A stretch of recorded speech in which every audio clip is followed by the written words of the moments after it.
Welcome to టి18 news. మన channel మరణిస్తాం. గోదావరిఖని ఎమ్మెల్యే ఎంఎస్ రాజ్ ఠాకూర్ అధ్యక్షతన విద్యార్థుల హక్కుల కోసం ఢిల్లీలో జరిగిన నిరసన కార్యక్రమంలో విద్యార్థుల మీద, రాహుల్ గాంధీ మీద మోడీ ప్రభుత్వం చేసిన లాఠీ చార్జీకి నిరసనగా ఎన్ఎస్యుఐ ఉదయ్ రాజు ఆధ్వర్యంలో రాజీవ్ రహదారి వద్ద రాస్తారోకో గంట సేపు వరకు ఆగిపోయిన వాహన రాకపోకలు.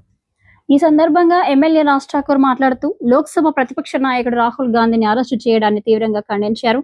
భారత రాజ్యాంగం ప్రతి పౌరుడికి శాంతియుతంగా నిరసన తెలిపే హక్కును కల్పించిందని, ప్రజల తరపున ప్రశ్నించే ప్రతిపక్ష నాయకుడిని అరెస్టు చేయడం ప్రజాస్వామ్య విలువలను అవమానపరచడమేనని అన్నారు.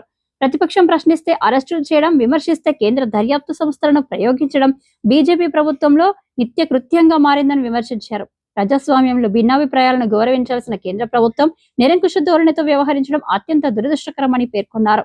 దేశ రాజ్యాంగాన్ని, ప్రజాస్వామ్యాన్ని, ప్రజల హక్కులను పరిరక్షించేందుకు కాంగ్రెస్ పార్టీ ఎల్లప్పుడూ ముందుంటుందని, ప్రజాస్వామ్య పరిరక్షణ కోసం జరుగుతున్న ఈ పోరాటంలో ఎట్టి పరిస్థితుల్లోనూ వెనక్కి తగ్గబోమని ఎమ్మెల్యే రాజ్ ఠాకూర్ స్పష్టం చేశారు. ఈ కార్యక్రమంలో రామగుండం నగర మేయర్, డిప్యూటీ మేయర్, కార్పొరేషన్ అధ్యక్షులు, పెద్దపల్లి జిల్లా గ్రంథాలయ చైర్మన్, కార్పొరేటర్లు, కాంగ్రెస్ పార్టీ నాయకులు, కార్యకర్తలు, యువజన ప్రతినిధులు తదితరులు పెద్ద సంఖ్యలో పాల్గొన్నారు.